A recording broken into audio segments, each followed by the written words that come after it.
আসসালামু আলাইকুম। আজকে আমরা চলে যাচ্ছি আমার নানুর বাড়িতে ওরস খাওয়ার জন্য। ওরসের খাওয়া হিসেবে দেওয়া হয় ভাত আর আলু ঘাটি।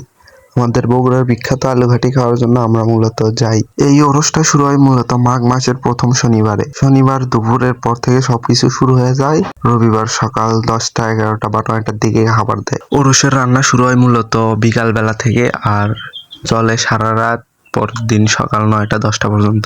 এই ওরসটি খাওয়ার জন্য বগুড়া জেলার বিভিন্ন জায়গা থেকে হাজার হাজার মানুষ এখানে আসে মূলত আলু ঘাটি খাওয়ার জন্য।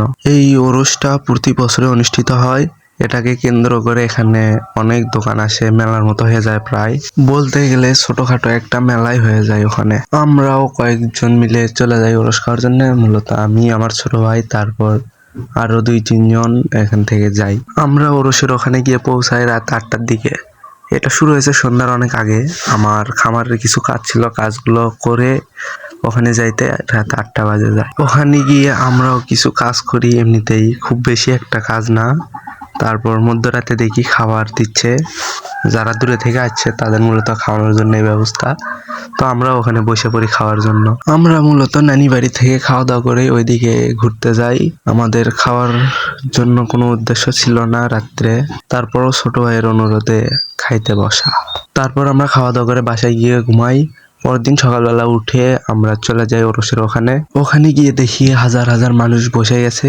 আমরা মূলত কিছুক্ষণ লেট করে আসছি, তারপরও আমরা গিয়ে দেখি কাউকে খাবার দেওয়া শুরু করেনি। আমরা গিয়ে অনেক খোঁজাখুঁজি পরে একটা জায়গা পাইলাম, সবাই একসাথে বসে থাকলাম অনেকক্ষণ। থাকার পরে আমরা ভাত পাই। একে একে প্রত্যেক লাইনে ভাত আর আলু ঘাটি আলাদা আলাদা ভাবে দেয়। এই ভাত আর আলু ঘাটি খাওয়ার জন্য মূলত এত দূর থেকে আসা। দীর্ঘ অপেক্ষার পর আমরা সেই আলু ঘাটি পেয়ে যাই। অথচ আমার আশেপাশে 2 জনই মাংস পেয়েছে, আর মাঝখান থেকে কোনো মাংসই পাইনি। আজকের ভিডিও এই পর্যন্তই। আসসালামু আলাইকুম।